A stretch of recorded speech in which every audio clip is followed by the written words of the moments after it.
Hi friends. Rawls की theory of justice क्या है? रॉल्स अपनी थ्योरी ऑफ जस्टिस को कहते हैं जस्टिस एज फेयरनेस। तो जस्टिस एज फेयरनेस कैसे उनका काम करता है? रॉल्स एक एक्सपेरिमेंट करते हैं जिसे कहा जाता है well of ignorance. Well of ignorance मतलब मनुष्य उस समाज के बाहर है जहाँ पे उसे आज मान लीजिए हम जिस सोसाइटी में रह रहे हैं, अब हमें एक जस्ट सोसाइटी इस्टेब्लिश करनी है, तो हम मानेंगे कि अब हम इस सोसाइटी में नहीं हैं, हम इस सोसाइटी के बाहर हैं। और मनुष्य को दो चीज़ें नहीं पता होंगी। पहली कि वो समाज में जब जाएगा तो उसे कौन सा स्थान मिलेगा, वो अमीर बनेगा या गरीब बनेगा, वो बड़े घर में पैदा होगा, छोटे घर में पैदा होगा, उच्च जाति में पैदा होगा या निम्न जाति में पैदा होगा, उसे ये सब चीज़ें नहीं पता। दूसरा, मनुष्य को ये नहीं पता है कि वो कितना टैलेंटेड होगा, वो उसके अंदर क्या करने का सामर्थ्य है क्या नहीं है। तो मनुष्य टैलेंट और दूसरा कि समाज में उसकी क्या पोजीशन एक्वायर वो करने वाला है, वो दो चीज़ें वो नहीं जानता। ये वेल ऑफ इग्नोरेंस है उसके पास।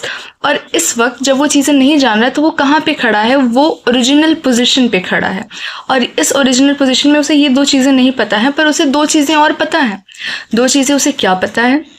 पहला, ओरिजिनल पोजीशन में उसे ये पता है कि उसके पास रिसोर्सेज जो हैं उनकी कमी है। रिसोर्सेज आर वेरी स्कार्स, ठीक है, तो वो जो चाहे जिस तरह चाहे उन रिसोर्सेज को खर्च नहीं कर सकता।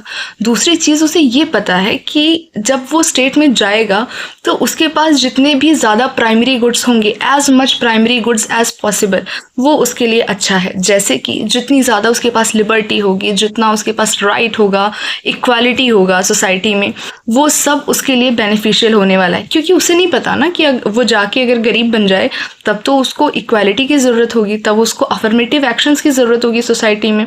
इसलिए उसे ये चीज़ें पता है कि हमें ये जितना हमारे पास प्राइमरी गुड्स होंगी, लिबर्टी, इक्वालिटी, जस्टिस, वो हमारे लिए बेहतर होगा। ठीक है, तो ये है ओरिजिनल पोजीशन का कॉन्सेप्ट।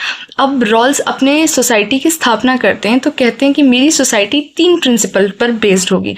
दैट इज़ बेसिकली वो 2 प्रिंसिपल कहते हैं। पहले प्रिंसिपल में उनका जो आता है, पहले प्रिंसिपल में उनका आता है लिबर्टी प्रिंसिपल, और दूसरे प्रिंसिपल में उनका आता है 2 प्रिंसिपल। पहला है डिफरेंस प्रिंसिपल, पहला आता है उनका इक्वल अपॉर्चुनिटी प्रिंसिपल, दूसरा आता है उनका डिफरेंस प्रिंसिपल। तो ये प्रिंसिपल के बाद वो कहते हैं कि अगर आपके पास मैक्सिमम लिबर्टी है सब करने की और आपके पास इक्वल अपॉर्चुनिटी है कि आप क्या अचीव कर सकते हो क्या नहीं, उसके बाद भी यदि सोसाइटी में इनइक्वालिटी एग्जिस्ट करती है तो ये इनइक्वालिटी जस्ट है, लेकिन इसको भी हम सुधारेंगे, रेक्टिफाई करेंगे थ्रू डिफरेंस प्रिंसिपल, कि मनुष्य को जितनी मतलब लीस्ट एडवांटेज को जिस चीज़ की ज़रूरत है उसको वो प्रोवाइड किया जाए वाया अफर्मेटिव एक्शंस। तो ये था रॉल्स का थ्योरी ऑफ जस्टिस।